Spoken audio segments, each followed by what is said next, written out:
3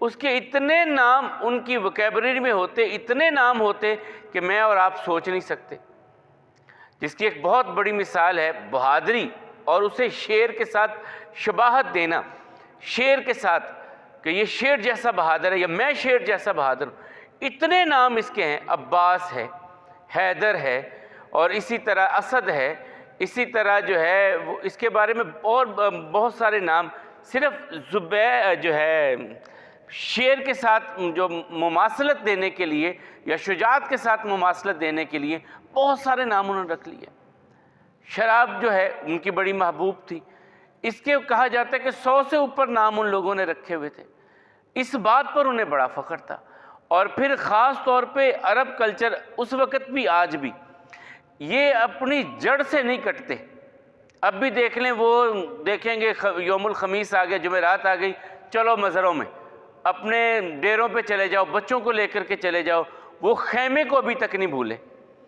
میں جب پہلی مرتبہ جب اترا جدہ ایئرپورٹ پہ، آپ دیکھیں وہ سارا جو ان کا جو چھت ہے وہ خیمے کی شکل کی انہوں نے بنائی ہے. وہ اپنی ثقافت جو ہے وہ اسے لے کر کے چلتے ہیں، اپنی زبان کو انہوں نے لے کر کے چلے. اور خاص طور پہ جو بچوں کو دودھ پلانے کا معاملہ تھا عرب میں، وہ اسی لیے تھا کہ خالص دیہاتی اور خالص عربی زبان کی سیکھ سکیں.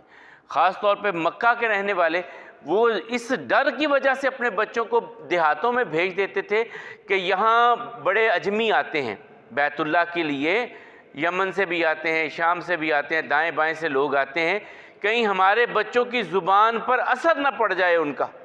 وہ اپنے بچوں کو باہر بھیج دیتے دیہات میں، گاؤں میں، تاکہ ان کی زبان خالص رہے. بہرحال یہ ان کی ایک خوبی تو تھی کہ وہ اپنی زبان کے ساتھ بڑا لگاؤ رکھتے تھے. اور یہ اس کے بعد تو پھر اللہ تعالیٰ نے جب قرآن کی زبان بنا دیا تو یہ اور زیادہ محفوظ ہو گئی. آپ دیکھ لیں انگریزی زبان آج سے جو 20-30 سال پہلے پڑھائی جا رہی تھی، بڑا فرق آ گیا اب اس میں. وہ جو پہلے نظمیں ہوتی تھیں وہ بالکل آج کو بندہ سمجھنے والا بھی نہیں ہے. اردو کا بھی اسی طرح کوئی حالت آ گئی ہے، لیکن عربی زبان جو قرآن کی زبان ہے وہ محفوظ چلی آ رہی ہے. بہرحال تو اللہ تعالیٰ کہتے ہیں کہ اگر ہم اس قرآن کو کسی اجمی پر اتار دیتے، فَقَرَأَهُ عَلَيْهِمْ، تو وہ انہیں پڑھ کے سنا بھی دیتا اجمی، مَا كَانُوا بِهِ مُؤْمِنِينَ، انہوں نے پھر بھی ایمان نہیں لانا تھا. یعنی کتنا بڑا معجزہ ہوتا کہ ایک اجمی کی زبان پر فصیح و بلیغ قرآن کریم جاری ہو جاتا. یہ بہت بڑا معجزہ ہوتا، لیکن انہوں نے پھر بھی ایمان اس پر نہیں لانا تھا. كَذَلِكَ سَلَقْنَاهُ فِي قُلُوبِ الْمُجْرِمِينَ، ہم نے اسی طرح ان مجرموں کے جرموں کی وجہ سے ان کے دلوں میں انکار ڈال دیا ہے.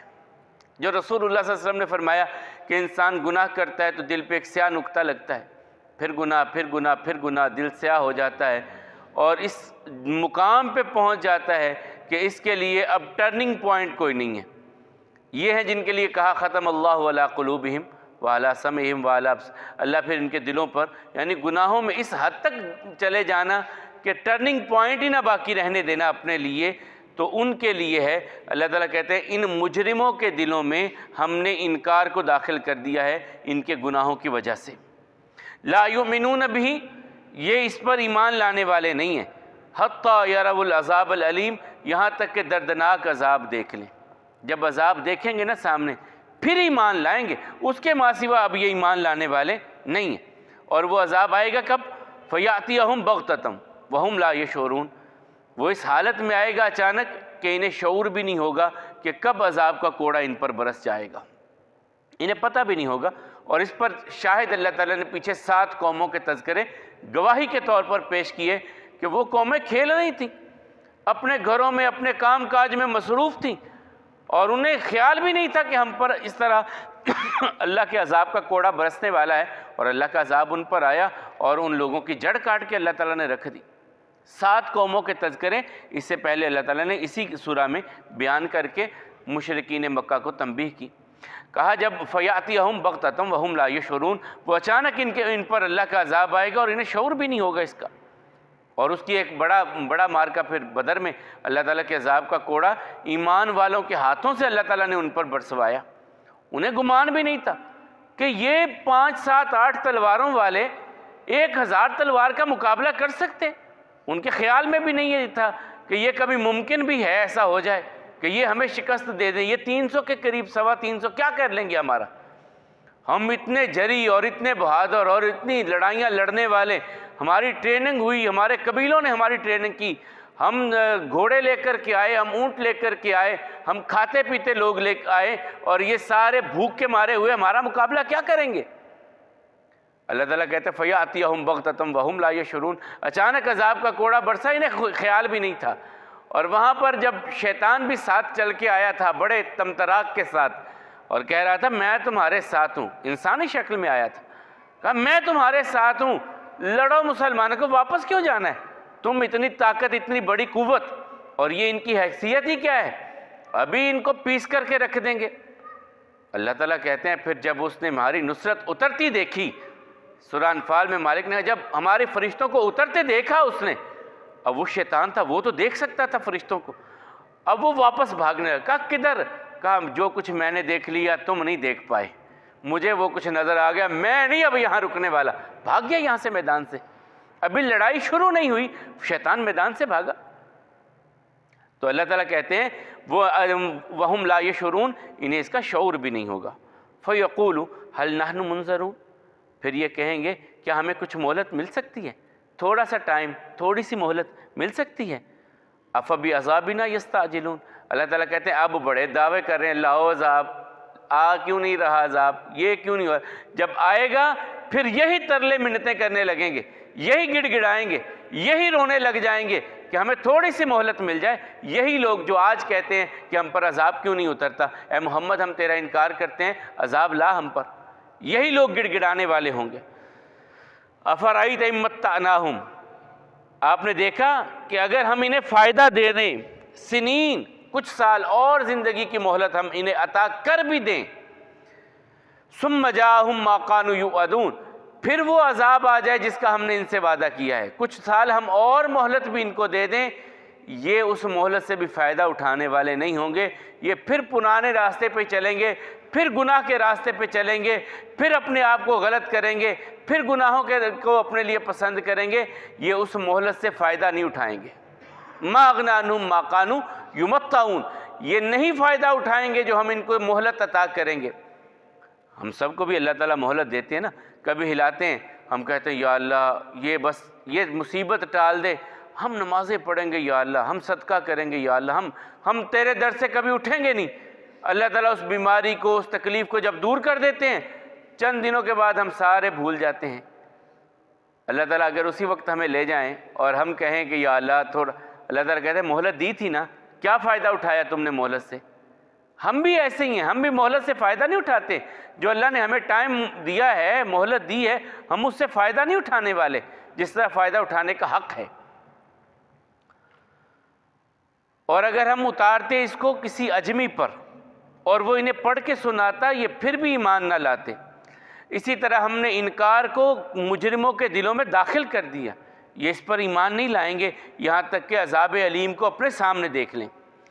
وہ ان پر اچانک آئے گا اور انہیں شعور بھی نہیں ہوگا، پھر یہ کہیں گے کیا ہمیں مہلت مل سکتی ہے؟ یہی تو تھے جو ہمارے عذاب کے بارے میں عجلت چاہ رہے تھے، جلدی چاہ رہے تھے۔ آپ نے دیکھا کہ اگر ہم انہیں کچھ سال مہلت اور دے دیں، پھر ہمارا وہ وعدہ ان پر آ جائے، انہیں ان کی یہ مہلت بھی کوئی فائدہ دینے والی نہیں ہوگی۔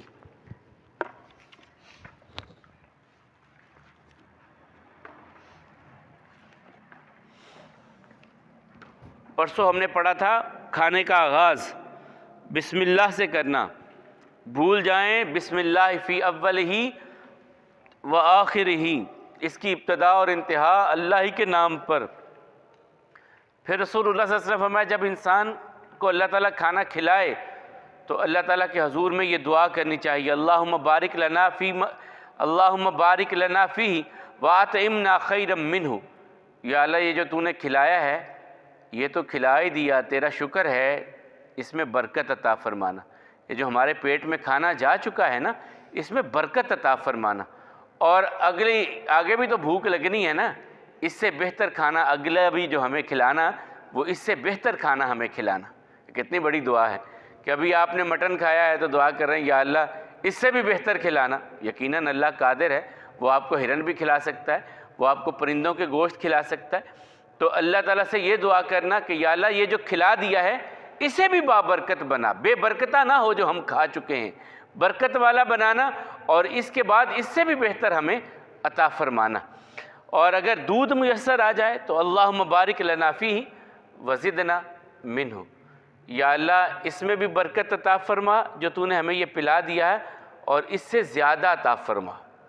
یہ رسول اللہ صلی اللہ علیہ وسلم کو جب معراج میں پیش کیا گیا دودھ، شہد اور شراب بھی، تو اللہ کے حبیب علیہ السلام نے دودھ کو پسند کیا، تو جبریل نے کہا تھا کہ آپ نے فطرت کو پسند کیا ہے، نیچر کو پسند کیا ہے۔ تو دودھ اللہ کے حبیب علیہ السلام کو بڑا محبوب تھا، اور ایک مرتبہ حضرت عائشہ رضی اللہ تعالیٰ نے جب امہات المومنین سے پوچھا گیا کچھ کھانے کو، وہ مشہور واقعہ ہے کہ 70 بندے وہ ایک پیالہ ہی دودھ کا، اور وہاں پہ نبی کریم صلی اللہ علیہ وسلم نے حضرت ابو ہریرہ سے کہا بار بار پی اور پی اور پی اور پی، کہتے ہیں کہ میرے حلق تک، ناخنوں تک آ گیا۔ پھر میں نے کہا یا رسول اللہ صلی اللہ علیہ وسلم اتنا پیا اب تو گنجائش ہی نہیں ہے باقی بچی۔ یعنی یہ ایک بڑا محبوب عمل ہے، تو اگر میسر آئے تو اے اللہ اس میں برکت عطا فرما اور زیادہ ہمیں عطا فرما، پانی پا کے زیادہ کرنے والا نہیں، ویسے ہی بابرکت زیادہ عطا فرما۔ اے اللہ برکت والا کر دے جو تو نے ہمیں کھلایا ہے، اور اس سے بہتر ہمیں عطا فرما، اور اے اللہ برکت عطا فرما جو تو نے ہمیں پلایا ہے، اور اس سے زیادہ ہمیں عطا فرما۔ اللہ احکم الحاکمین ہم سب کے رزق میں برکت عطا فرمائے، صحت ایمان والی زندگی ہم سب کو عطا فرمائے۔ اقول قولی ھذا والحمد للہ، استغفر اللہ لی ولکم۔